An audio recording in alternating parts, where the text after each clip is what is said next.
देखिए, सबसे पहली बात तो ये है कि आपका सबका सवाल ये है कि मुसलमान यूसीसी को क्यों मना कर रहे हैं। तो सबसे पहली बात ये कि आपके मज़हब के अंदर ये इजाज़त है कि आप अपनी मजहबी किताबों में तब्दीली कर सकते हैं, लेकिन हमारे मज़हब में ये इजाज़त नहीं है। क्यों?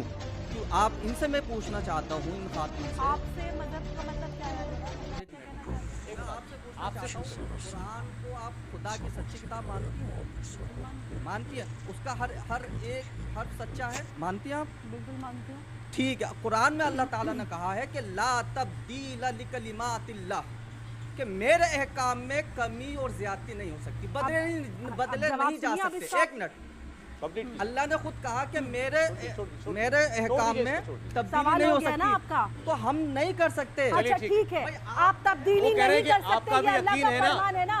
एक मिनट सौरभ, आप तब्दीली नहीं कर सकते, ये अल्लाह का फरमान है। ये आप भी मानते हैं, ये मैं भी मानती हूँ, शहजाद भी मानते हैं। अल्लाह के फरमान में तब्दीली नहीं कर सकते ना, तो फिर क्रिमिनल कोड क्यों नहीं फॉलो करते? वहाँ कहाँ चला जाता है आपका ईमान? आधा ईमान मानेंगे, महिलाओं की बाई रह आएगी तो संविधान अल्लाह पे छोड़ देंगे। चोरी की सजा क्या है? और अल्लाह मुनाफिकत को सीधे तौर से मना करता है कि आप अपनी मर्जी से अपनी पसंदीदा आधा चीजें नहीं चुन सकते। वो लोग मुनाफिकों में से हैं जो अपनी मर्जी से पसंदीदा चीजें छोड़कर एक सेकंड ये बात होनी चाहिए। आपने करना सीखना शुरू कीजिए। रब्बानी साहब एक मिनट प्लीज, एक मिनट। रब्बानी साहब यही बहस है। एक मौलवी साहब ने आप बड़े सही जगह आप उसको ले आए। उन्होंने ये पूछा, आपने कहा जो किताब में लिखा है, कुरान में लिखा है, उसको मानते हैं, वो भी मानती हैं। उन्होंने आपसे पूछा ये कि आप जो हमारे यहाँ क्राइम की सज़ा है, जो गुनाह की सज़ा है, उसके लिए तो लिखा हुआ इंसान का कानून मानते हैं ना। फॉलो करो, हाथ काटो चोर के। अच्छा निकालो, मैं आपके साथ हूं। सर मानते यहाँ आप हिंदुस्तान में रहते हैं तो वो आईपीसी का कानून मानते हैं ना, आईपीसी का कानून मान रहे हैं ना, मानना पड़ रहा है, तो ऐसे ये वाला भी मानना पड़ जाएगा। सौरभ जी एक बात क्या है, केवल एक सेकंड चाह रहे हैं ना सौरभ जी, केवल तो इसमें गुनाह वाले कानून में भी हो गई। सौरभ जी एक ऑडियंस से 2-3 सवाल। एक वाक्य केवल एक वाक्य मैं अभी आ जाऊंगा। मोहम्मद साहब एक सेकंड सौरभ जी एक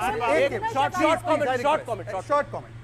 मोहम्मद साहब, आपका मोहम्मद अब्बास, एक सेकंड यार, इसको छोड़ दीजिए। मोहम्मद अब्बास जी, ठीक है साहब। रब्बानी जी, हाँ रब्बानी जी प्लीज, इंपॉर्टेंट बोले आपकी आवाज आ रही है। रब्बानी साहब आपका ध्यान, आपका फिक्स डिपॉजिट है बैंक में? फिक्स डिपॉजिट नहीं। क्या मुसलमानों का फिक्स डिपॉजिट बनता है बैंक अकाउंट में? 20 करोड़ मुसलमान अपना फिक्स डिपॉजिट बंद कर दे, क्योंकि शरिया में इंटरेस्ट लेना मना है। शरिया में इंटरेस्ट लेना मना है, शरिया में मुफ्त घर लेना मना है, शरिया में मुफ्त बिजली लेना मना है, शरिया में मुफ्त गैस सिलेंडर लेना मना है। मैं कहता हूं कि 20 करोड़। एक सेकंड मोहम्मद साहब, आप एक सेकंड, आप एक अपील कीजिए कि मैं सभी मुसलमान, आईपीसी से तो बदल नहीं सकते, सभी मुसलमानों से अपील करो कि सारी मुफ्त चीजें छोड़ दें। वक्फ बोर्ड छोड़ करिए अपील, वक्फ बोर्ड छोड़ करिए अपील, मुस्लिम कमीशन करिए छोड़ दें, माइनॉरिटी स्कीम छोड़ दें। आप देखिए, कर दीजिए फिर। अब मैं मोहम्मद साहब, मैं आपको एक सेकंड मोहम्मद साहब, एक सेकंड मैं आपसे पूछना चाहता हूँ, आपकी बेटी की उम्र कितनी? आपकी बेटी है, बच्ची है? आप चाहते हैं कि आपकी बच्ची की शादी 11 साल में हो जाए?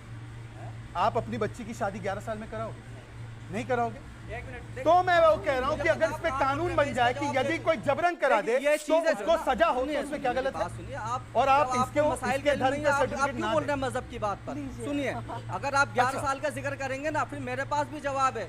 वहाँ पे 6 का और 15 का मामला, वहाँ पे सजा होती है। अगर वो करते तो सजा है, यहाँ पे सजा नहीं, संरक्षण। देखिए, यही अंतर है, वहाँ पर सजा है, यहाँ पर संरक्षण है। पर मैं मोहम्मद साहब एक और सवाल, कानून ऊपर, संविधान ऊपर या शरीयत? संविधान ऊपर या शरिया? क्योंकि उसी कुरान पाक में लिखा है कि जो मुल्क का कानून है उसको आपको फॉलो करना है। संविधान ऊपर रेफरेंस दीजिए। आपने सौरभ जी से कैसे पूछ लिया? मतलब मैं आपके लिए किताब देश को ही का फॉलो कानून मानना करूंगा। जरूरी नहीं है। कॉन्स्टिट्यूशन है, कुरान में नहीं लिखा है तो देश का कानून मानना जरूरी नहीं है। दोनों कानून मानेंगे, लेकिन आप ये कहें कि आप कोई मेहरबानी नहीं कर रहे, हो सकता ना, कानून पालन करके मेहरबानी नहीं कर रहे। जहां अफगानिस्तान देख लीजिए, टर्की, अच्छा, देख लीजिए सूडान, देख लीजिए पाकिस्तान, जरा यहाँ पर कोई मेहरबानी नहीं कर रहे।